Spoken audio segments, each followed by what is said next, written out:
យកពី OB ហ្នឹងគ្នាយើងចង់ចាប់ SCB ខ្ញុំបញ្យក SCB បន្តទៀតចឹងណាតែយើងបានបងឥឡូវ order block ហ្នឹងចេះចាប់អីបងយល់អីបង bully SCB ហ្នឹងពាក្យពេញរបស់វា single header block ណាយើងបើយើងនិយាយពីយមន័យរបស់វា OB ហ្នឹងវាមានទូនាទីឬក៏សុពលភាពដូចអីគេដូច SCB ដែរស្អីអាពីរហ្នឹងប្រភេទ order block ដូចគ្នាតនេះគ្នាយើងអញ្ចឹងគ្នាយើងមិនបាច់គិតថា OB នេះផ្សេង SCB នេះផ្សេងណាពួកពីរហ្នឹងនិយមន័យរបស់វាតែមួយទេការប្រើប្រាស់ដូចគ្នាទេវាត្រូវមានប្រមាណលក្ខខណ្ឌដូចគ្នាអញ្ចឹងលក្ខខណ្ឌទី1របស់វាត្រូវមាន2 header stick 2 header stick ហើយ header ទី1ជា header bearish header ទី2ជា header bullish ចឹងទៅលក្ខខណ្ឌទី2របស់វា header bullish ត្រូវចុះមក sweep បណ្ដាច់តម្លៃ low header bearish លក្ខខណ្ឌទី3ណា header bullish ហ្នឹងណាវាត្រូវមកបិទនៅលើ 50% នៃ header ខ្លួនឯង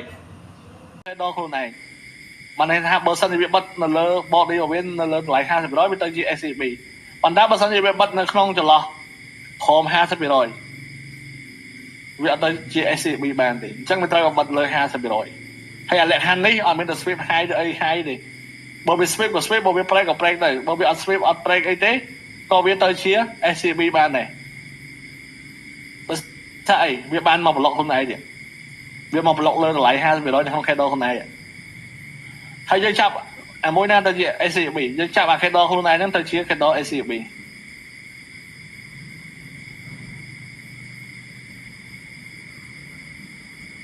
SCB bullish តោះថាយើងឡើយណាសុំម្ដងទៀតបងសុំម្ដងទៀតវាត្រូវមាន2 candlestick លក្ខខណ្ឌទី1វាត្រូវមាន2 candlestick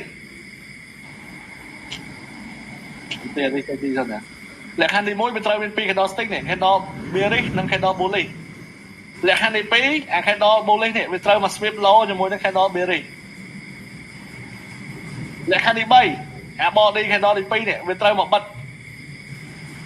នៅលើតម្លៃ 50% នៅក្នុង candle ខ្លួនឯងបាន candle ខ្លួនឯងនេះបាន rank ពី low មក high នេះវាស្មើនឹង 100% អញ្ចឹងយើងអាចមើលតម្លៃ 100% នឹងបែកវាចេញជា2មកបើសិនជាវាបិទ body នៅខាង high នេះវាទៅជា SCB បើសិនជាវាបិទ body នៅក្រោម low នេះវាអត់មានទៅជា SCB បានទេអញ្ចឹងវាបិទ body ចាប់ពីលើតម្លៃ 50% នៃ candle ខ្លួនឯងហ្នឹងចុះបើយើងនិយាយពី bearish SCB វិញ bearish SCB ដូចគ្នាលក្ខខណ្ឌទី1វាត្រូវមាន2 candle ដូចអា order block នេះដែរ2 candle stick candle ទី1 candle bullish candle ទី2 candle bearish លក្ខខណ្ឌទី2របស់វា candle bearish ត្រូវតែឡើងមក sweep high យ៉ាង candle bullish លក្ខខណ្ឌទី3របស់វាត្រូវបិទនៅក្រោមតម្លៃ 50% វិញម្ដងបើសិនជា bullish បិទទៅលើតម្លៃ 50% បើសិនជា bearish វាបិទនៅក្រោមតម្លៃ 50%តម្លៃ 50% ហ្នឹងគឺយើងចង់និយាយតម្លៃ candle ខ្លួនឯងនេះរ៉េងទាំងមូលនេះវា 100% អញ្ចឹងបើសិនវាចាប់ដើមបិទ body នឹងក្រោមតម្លៃ 50% អញ្ចឹងវាទៅជា SCB ឯតោះណាបើទោះជាវាបិទបែបហ្នឹង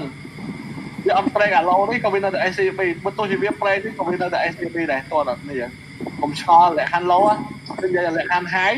និងលក្ខខណ្ឌបិទនៅក្រោម 50% នៃ candle ខ្លួនឯងបើសិនវា bullish វាបិទលើ 50% បើសិនវា bearish វាបិទក្រោម 50% បើសិនវា bearish បែបហ្នឹងយើងអាចចាប់ candle ហ្នឹងទៅជា candle SCB អា candle bearish ខ្លួនឯងហ្នឹងទៅជា SCB